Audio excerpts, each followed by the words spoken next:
Hi everyone, it's Sunny. I recently finished Frieren and wanted to share some of my thoughts and impressions with you. I watched the first season of the anime and have caught up with the most recent chapters in the manga. Frieren, or Soso no Frieren, is about an elf and mage named Frieren. She was a member of the Party of Adventurers who defeated the Demon King. And decades later, after her former companions have aged, Frieren decides to travel to the north to visit the place where souls of those who have passed away reside.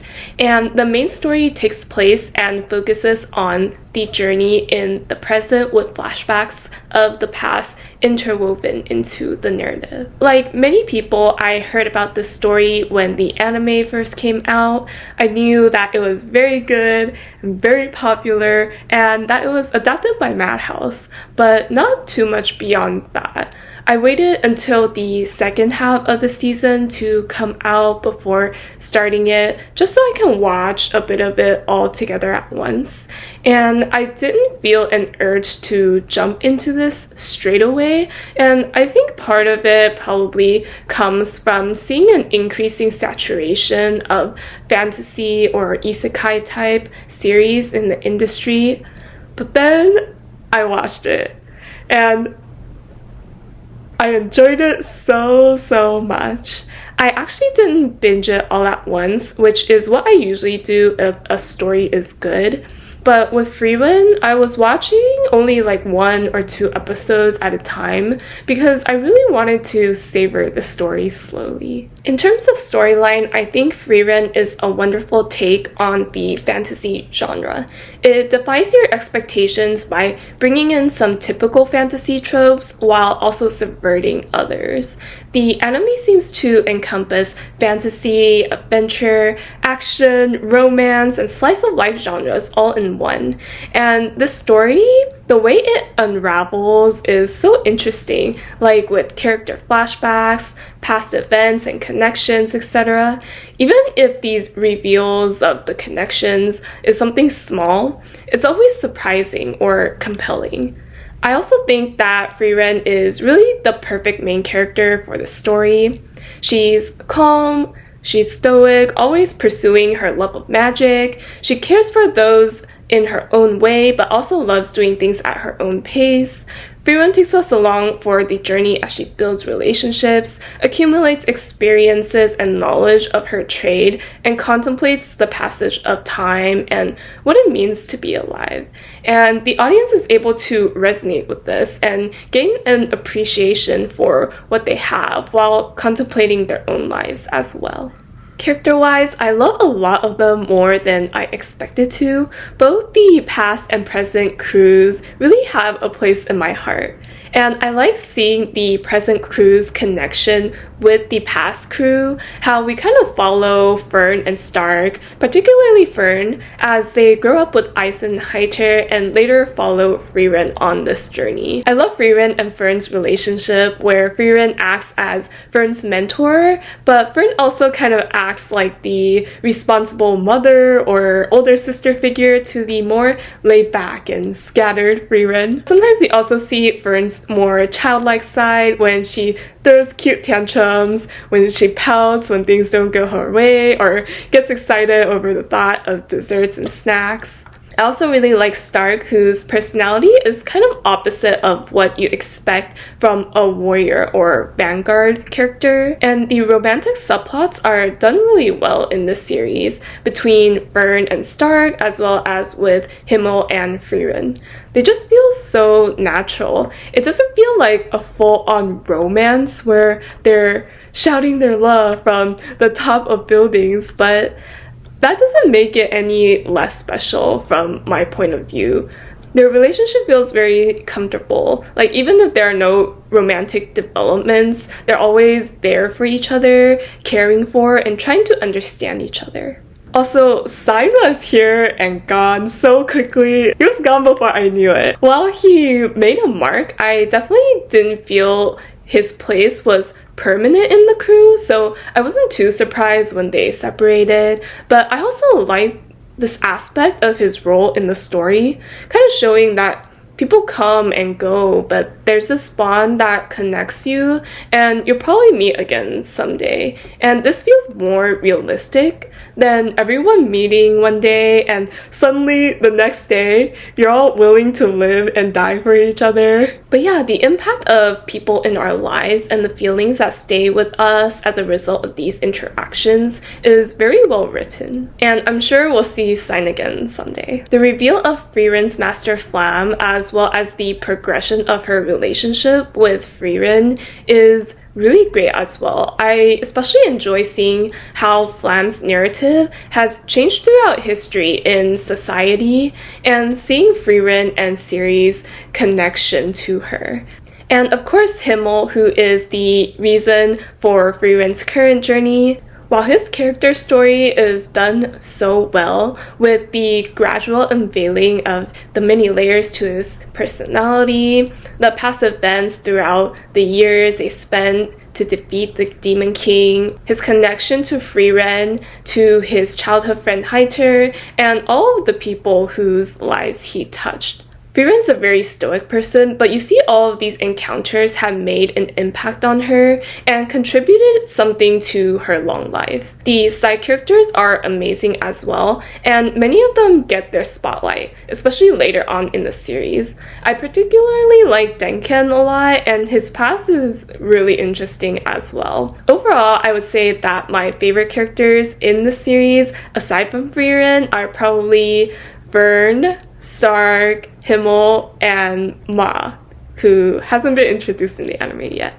The anime is such a beautiful adaptation. Madhouse did a really amazing job. I watched some of their past anime before, and I feel like the studio does quite well in interpreting the source manga. Having read the manga, I definitely feel that the anime expands a lot on the original, and the soundtrack is also great.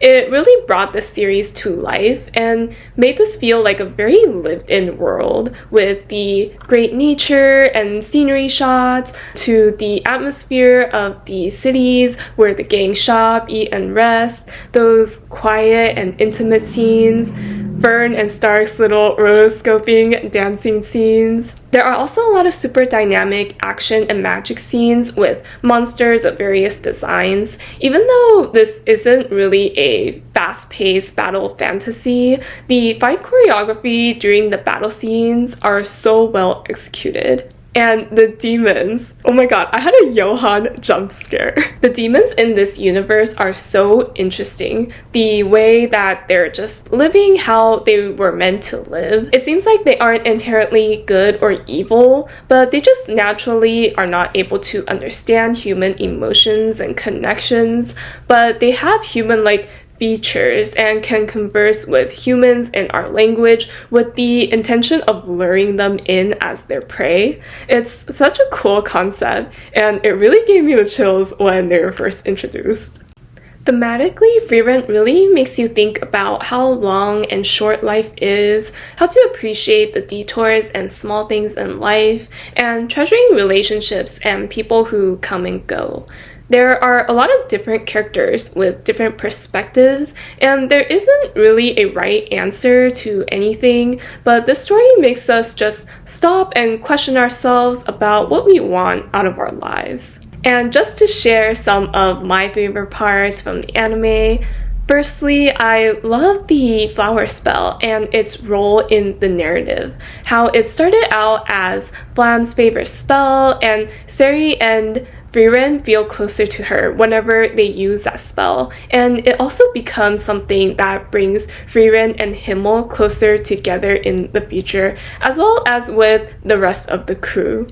The gradual reveal and use of these flowers throughout the story and what it means to Frieren is just so well done. And all the art of the blue flowers on Himmel are so beautiful as well. Secondly, I really like the no dialogue montages of them just fighting or traveling, shopping or eating desserts, and it's just them enjoying their lives or fighting for it, and it makes this fantasy world feel so real. Thirdly, I love all of the fun and cute anime-like parts of the series, like Fern's cute pouts, the resigned looks, all of the desserts, snacks, and giant food, the mimics, the silly grimoires, and cute Frieren hairstyles. I think the comic relief is well done in the series in a way where it's not overdone, in my opinion. And lastly, I wanted to share my favorite episode, which is episode 12 of Real Hero, where Himmel goes to pull the hero's sword, but is not able to. He may not be the hero of the legends, but he's not discouraged at all, and he's like, well, I'll just be the Demon King without it, Himmel. And I also like how Stark looks at the hero's sword, but doesn't try to pull it out. We see flashbacks of Stark in his old village and the unveiling of his relationship with his family. He sees his older brother as a capable warrior, and there seems to be a sense of distance between Stark and the rest of the village. But in the end, we see Stark coming to the realization that his brother really loved him, and his master really loved him, and now he is with Frieren and Fern, who both really love him as well. So much feels. By the time I finished the anime, they were like, oh, don't be sad, or it'll be embarrassing when we meet again someday. I was like, nah, I picked up the manga. Without giving too much away, I say that my favorite arc so far in the series is definitely the Golden Land or El Dorado arc. It was just so mind-blowing. I love the characters, and at this point, what can Frieren do? The Goddess Monument arc was also very great. So emotional. Especially that one panel. If you know, you know. Anyway, I'm really excited to see where the manga continues to take us, and will be eagerly awaiting the next season of the anime. Overall, this manga and anime so far are both solid 9 out of 10s for me. The story is very compelling, the manga is very enjoyable, and the later story arcs are so great. I find that there is also a bit of a noticeable difference in the art from the start of the manga to around where the first season of the anime ends, but it's fairly consistent afterwards, and it was really brought to life by the anime adaptation. The adaptation really expands on the original very well, and the setting is so beautiful. The main cast of characters and the side characters are very likable and interesting. It's a series that adheres to some tropes but also subverts your expectations. It's very accessible to a wide audience. No matter what genre you like, no matter whether you are an anime fan or not, you can appreciate parts of Frieren because it has a little bit of everything. And it's a series that can also change some people's perspective of their daily lives. So everyone, I want to know, what did you think of Frieren, and what were your favorite parts of the anime?